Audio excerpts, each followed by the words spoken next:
আসসালামু আলাইকুম। নির্যাতিত মোটর শ্রমিক সমগ্র বাংলাদেশ চট্টগ্রাম জেলার অন্তর্ভুক্ত সিন্ডিকেট শাখা সভাপতি আমি মোহাম্মদ নবী।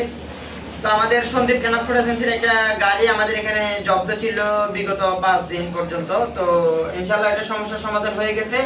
তো এই সন্দীপ ট্রান্সপোর্টের কোম্পানি সাহেব ড্রাইভার পাঠিয়েছে। তো ড্রাইভারকে আমরা গাড়িটার ডকুমেন্টস চাবিগুলো আমরা বুঝিয়ে দিচ্ছি। তো আজকে গাড়িটা নিয়ে চলে যাবে।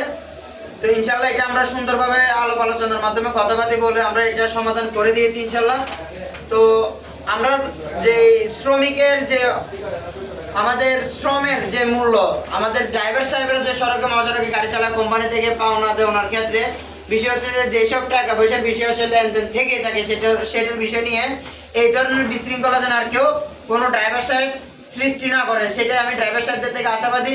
আরেকটা বিষয় হচ্ছে যে আপনি লেনদেন করবেন, লেনদেনের ক্ষেত্রে মানুষের সাথে চলার ক্ষেত্রে লেনদেন হয়েই থাকে, সেক্ষেত্রে আপনি কোম্পানির সাথে যোগাযোগ করবেন। আমি ড্রাইভার সাহেবদের দৃষ্টি আকর্ষণ করে বলবো, কোম্পানির সাহেবদের সাথে আলোচনা করে আলোচনা সাপেক্ষে আপনি টাকা পয়সা নেবেন।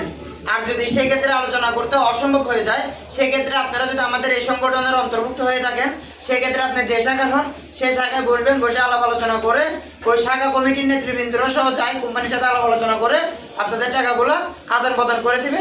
তো এটা হচ্ছে যে সামাজিক একটা বিষয়, কিন্তু আমরা সেটা পারি না। একটা গাড়ি আমাদের কাছে জব্দ রেখে আটক রেখে আমরা এই টাকা উদ্ধার করব বা মানুষের কাছে আমরা কালার পার্সন থাকবো। আমাদের কোম্পানিরও প্রয়োজন আছে, ড্রাইভারেরও প্রয়োজন আছে।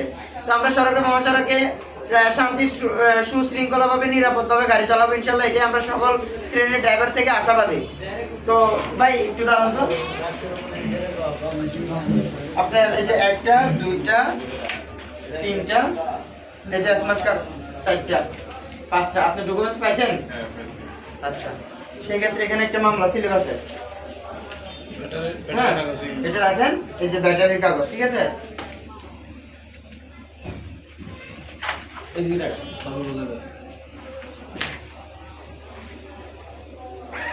এই হচ্ছে যে গাড়ির ডকুমেন্টস, এই হচ্ছে যে গাড়ির চাবি। তো ইনশাআল্লাহ আমরা এই যে সন্দীপ ট্রান্সপোর্টের যে সমস্যাটা হয়েছে সমস্যাটা আমরা সমাধান করে দিয়েছি। এটা নিয়ে আর কেউ কোনো ধরনের বিভ্রান্তি ছড়াবেন না। ড্রাইভারও টাকা পেয়েছে, সেটা আমাদেরকে আগের ভিডিওতে আমাদেরকে স্বীকারোক্তি দিয়েছে। আমরা ড্রাইভারকে টাকা টোকা নিয়ে দিয়েছি, এখন গাড়িটা আমরা বুঝা দিচ্ছি। আসসালামু আলাইকুম।